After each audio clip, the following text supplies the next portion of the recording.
C'est la Semaine nationale de l'artisanat, organisée conjointement par l'APCMA et l'UPA. Cette semaine se déroule jusqu'au 22 mars prochain dans toute la France. L'objectif, ouvrir les portes de l'artisanat au public et lui montrer que ce secteur a de l'avenir. L'artisanat, c'est la première entreprise de France et l'édition 2013 souhaite donner la parole aux artisans. La parole, justement, nous l'avons donnée à Marion. Elle fabrique des vêtements bio. Cindy Sadon l'a rencontrée. Du cryptoméria, du goyavier ou encore de l'acacia, faire des vêtements avec les teintes de plantes, il fallait y penser. Il y a 4 ans, Marion a cette bonne idée. Elle est alors en vacances à La Réunion et ne peut s'empêcher d'admirer la richesse de la flore de notre île. Ce qui m'a plu, c'est cette flore unique au monde, et, que j'ai vraiment vue sous un œil qui n'avait jamais étudié auparavant, à savoir les capacités tinctoriales des plantes.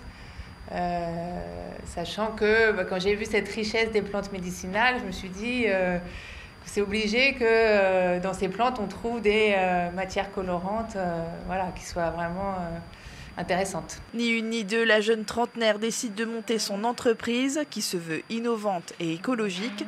Financée par la Technopole, elle fera appel durant 16 mois à un laboratoire de métropole. Après une étude bibliographique, les plantes au pouvoir colorant de La Réunion sont analysées.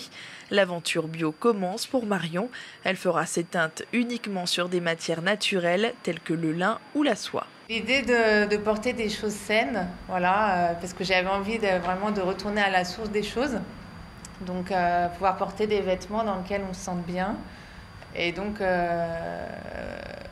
pour se dire que c'est pour plus de bien-être en fait. Et donc c'est fabriqué dans des techniques qui sont respectueuse de l'environnement. En novembre 2012, le petit local de Marion s'ouvre enfin en centre-ville de Saint-Denis.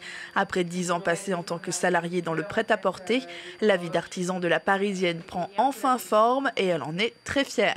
Mon quotidien il consiste à fabriquer mes collections, mes teintures. Je vais dans la forêt, je fais mon stock de végétaux. Ensuite, je prépare mes tissus, je les teins, je les coupe, je les monte avec l'aide d'une couturière. Et donc quand je fais pas mes fabrications ou mes commandes, je suis à la boutique 2 jours par semaine, le mercredi et le samedi. Aujourd'hui, la jeune femme aspire à continuer ses recherches innovantes. Elle espère développer sa petite entreprise et embaucher de la main-d'œuvre locale. Et pourquoi pas exporter ses produits en métropole.